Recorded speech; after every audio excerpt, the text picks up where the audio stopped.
Afternoon students, आज मैं BA part second का पेपर सेकंड की सेकंड यूनिट में nature of traditional power structure in rural India का वर्णन करने जा रही हूँ कि ग्रामीण भारत में शक्ति संबंधों की संरचना की परंपराओं की प्रकृति क्या है। इससे पहले मैंने आपको बताया था कि ग्रामीण भारत में शक्ति संबंध क्या है और परंपरा क्या है। इसके बाद आज मैं आपको परंपरागत शक्ति संबंधों की संरचना के आधार कौन कौन से इनका वर्णन करने जा रही हूँ। यहाँ पे 3 प्रकार के प्रमुख आधार हैं, जिसमें पहला है जमींदारी प्रथा, दूसरा है ग्राम पंचायत, तीसरा है जाति पंचायत। जमींदारी प्रथा का वर्णन करते हुए यह स्पष्ट होता है कि जमींदारी प्रथा वाले ग्रामों में शक्ति संरचना की एक संस्था एवं संगठन होता है, जिसके सदस्य भूस्वामी परिवारों के वयोवृद्ध व्यक्ति या निम्न जाति के सेवक, पटवारी, गांव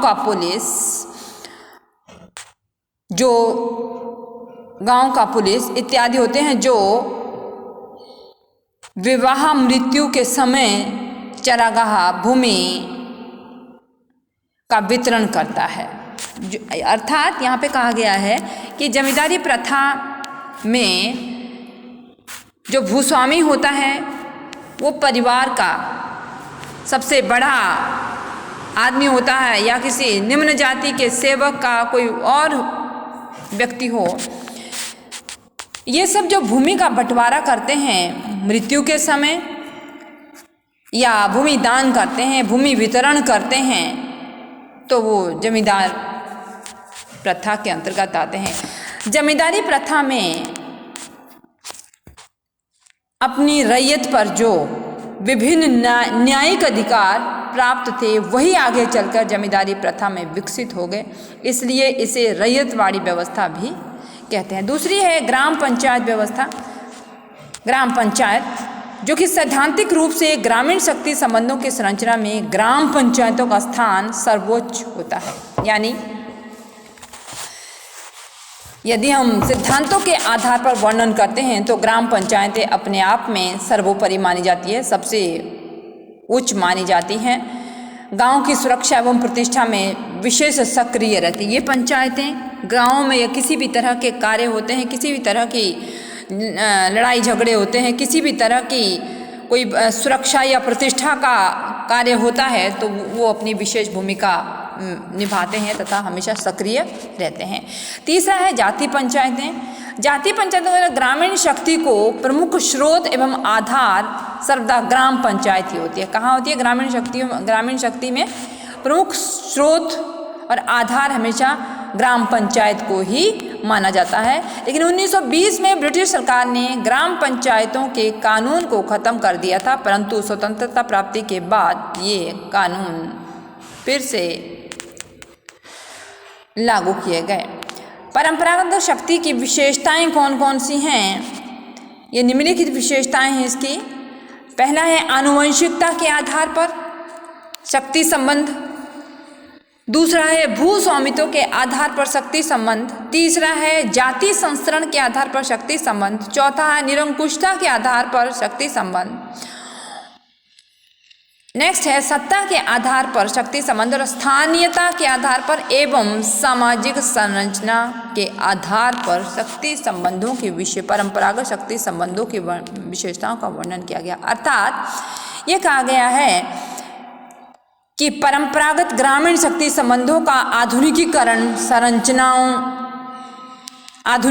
किया गया, जिसमें ग्रामीण शक्ति की संरचना में निरंतर परिवर्तन देखे गए। परंपरागत ग्रामीण शक्ति संबंध जो होते हैं, जो पीढ़ी दर पीढ़ी हस्तांतरित होते हैं, परंतु जैसे ही आधुनिकीकरण आया, जैसे आधुनिकता आई, जैसे ही परिवर्तन आने लगे, उनकी संरचनाओं में, उनकी बनावट में निरंतर परिवर्तन होते गए। ब्रिटिश सरकार के समय उल्लेखनीय परिवर्तन आए। सबसे ज़्यादा परिवर्तन कब? ब्रिटिश सरकार जब से आई तब से परिवर्तन शुरू हो गए। स्वतंत्रता प्राप्ति के बाद सैद्धांतिक और व्यावहारिक परिवर्तनों का विशिष्ट क्रम शुरू हुआ।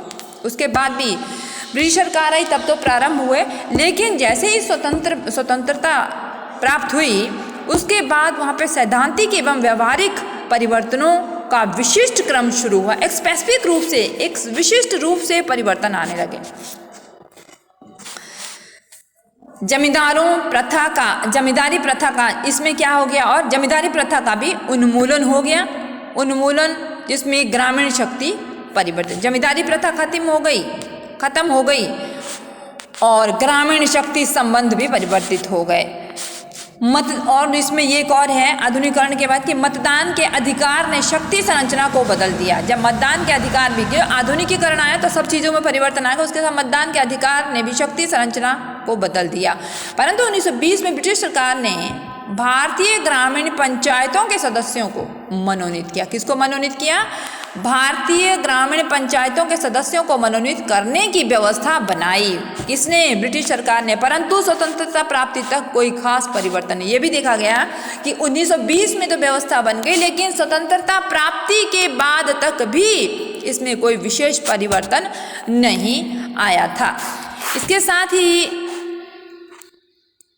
ये कहा गया है कि 1948 में फिर क्या हुआ? 1920 में तो किया लेकिन परिवर्तन कम हुए, ना के बराबर हुए, लेकिन 1948 में शक्ति संबंधों के परिवर्तन की प्रक्रिया प्रारंभ हो गई। क्या हो गई? शक्ति संबंधों की प्रक्रिया जो है वो प्रारंभ हो गई। और उसमें क्या हुआ? जिससे पंचायतों के अधिकारियों को चुनाव की पद्धति लागू हुई। पंचायतों के अधिकारियों को चुनाव की, यानी पंचायत के जो अब सदस्य थे, जो अधिकारी थे, उनको चुना गया। जैसे प्रधान है, सेक्रेटरी है, इनको चुनने की विधि रखी गई कि चुनाव के बाद ही ये उस पंचायत के प्रधान या मुखिया बनेंगे। जब ये पद्धति लागू हो गई तो उसमें क्या हुआ? युवा ग्रामीणों को पंचायतों के कार्यक्रमों, योजनाओं एवं निर्णयों में सक्रिय भागीदारिता का अवसर प्रदान हुआ। जब ये पंचायतों में चुने जाने लगे,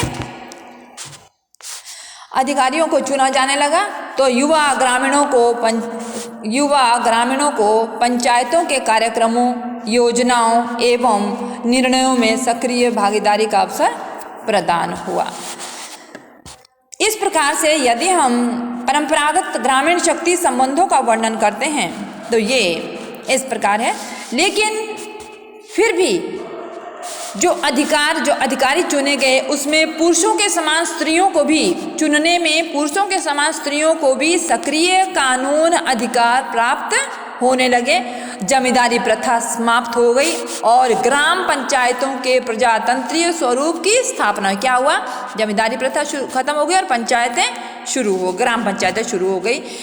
इन परिवर्तनों का प्रभाव जातीय पंचायतों पर पड़ा। उससे क्या हुआ? जब ग्राम पंचायतें बढ़ी तो जातीय पंचायतें अपनी ज़्यादा आगे आने लगी, ज़्यादा सक्रिय हो गई। राजनीतिक व सामाजिक क्षेत्रों में जातीय पंचायतें शक्ति का प्रमुख स्रोत बनी, जिससे क्या हुआ कि राजनीतिक और पॉलिटिकल और सोशल एरियाज में अगर हमने देखा तो जातीय पंचायतों की शक्ति का प्रभाव अधिक होना, राजनीति में भी और समाज में भी अधिक होने लगा। जैसे कि एम.एन. श्रीनिवास दुबे और मजूमदार ने भी कहा है कि चुनाव के समय जातियों के सदस्यों के निर्णय एक सीमा तक नियंत्रित, निर्देशित एवं संचालित होते हैं। इन्होंने कहा है कि चुनाव के समय जातियों के सदस्यों के निर्णय जो होते हैं वो ये नहीं कि मनमर्जी से कुछ भी करते हैं, लेकिन एक लिमिटेशन होती है। उस लिमिटेशन के अंदर उनको नियंत्रित, निर्देशित एवं संचालित किया जाता है। इस प्रकार परंपरागत ग्रामीण शक्ति संबंधों को सैद्धांतिक एवं व्यवहारिक कानूनी रूप प्राप्त हो गया। क्या हो गया? जब उनको इन निर्णयों में भाग लेने के लिए माना गया तो इस प्रकार परंपरागत ग्रामीण शक्ति संबंधों को सैद्धांतिक व व्यवहारिक कानूनी रूप, फिर क्या हो गया? जो ग्रामीण शक्ति संबंध थे वो सैद्धांतिक हो गए, प्रिंसिपल बन गया कि ये करना है तो ये होना ही है, और व्यवहारिक लोग अपने व्यवहारिक कानून के रूप में उसको प्रयोग करने लगे। वर्तमान में जन्म की विशेषता के स्थान पर, जिससे कि क्या हुआ कि वर्तमान में एट प्रेजेंट क्या हो रहा है कि जन्म की विशेषता के स्थान पर संख्या की विशेषता, जहाँ जन्म था वहाँ संख्या की विशेषता ने ले लिया, और जिस व्यक्ति के पास मतों का बहुमत होता है वही ग्रामीण शक्ति संरचना महत्वपूर्ण स्थान है। इससे ये हो गया, पहले तो जातीय थी पंचायतें, लेकिन जातीय थी तो जन्म के आधार पर निर्धारित थी। लेकिन जैसे जैसे आगे बढ़ी वो जातीय ना होकर संख्या के आधार पर उनको मनोनीत किया गया, उनको चुनाव होने लगे उनके, और जिससे कि ग्रामीण शक्ति संरचना में महत्वपूर्ण स्थान प्राप्त कर लेता है। आधुनिक ग्रामीण शक्ति संबंधों की संरचना ने ग्रामीण शक्ति संबंधों को परिवर्तित कर दिया। क्या हो गया उससे ये हुआ, इससे ये निष्कर्ष निकला कि आधुनिक ग्रामीण शक्ति संबंधों की संरचना ने ग्रामीण शक्ति संबंधों को परिवर्तित कर दिया, और जिसमें क्या हुआ, प्रदत्त पदों के स्थान पर अर्जित पद, प्रदत्त नहीं या पीढ़ी दर पीढ़ी जो चल रहे थे वो नहीं, बल्कि अब अर्जित जो योग्यताओं और क्षमताएं रखते हैं उसी व्यक्ति को आगे लाया गया और उसी को ग्राम पंचायत का मुखिया बनाया गया, उसी के हाथ पर ग्रामीण शक्ति संबंधों को सौंपा गया और अर्जित पदों को गिना गया।